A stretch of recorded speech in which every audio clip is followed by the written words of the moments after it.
deyirəm, Allah bilir sən əziyyət çəkirsən. Amma bilirsiniz nə eləmək istəyir? İstəyir mələklərə göstərsin, baxın, bəndəmə əziyyət verirəm, razı halda gəlib mənim qapıma. Baxın görün nə yaratmışam. Mələklərə səni göstərmək üçün sənin əziyyətini görür, sadəcə istəyirsən əziyyətlər müqabilində şikayət edib, yox, razılıq halı ilə Allahın qapısına gedəsən. Desin, Allah şükür, hər şeydən razıyam, amma borcum var. Məsləhət bilsən, mənim üçün yetir borcumu ödəyim. Məsləhət bilmirsənsə borclu qalaram, yenə də təlaş eləyərəm. Bax, belə halla insan gedə Allahın qapısına.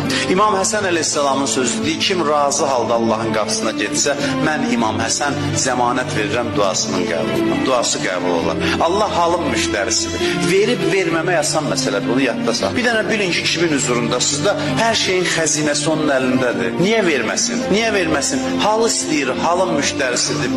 Halı yaratmaq üçün məhrum eləyir səni. Məhrum eləyir ki, nəhayət ki, sən bu halı yaradıb özün xoşbəxt olasan. Sənin əsirgəmək üçün yaratmayıb ki, onsuz da yeri göğü sənin ixtiyarında qoyur.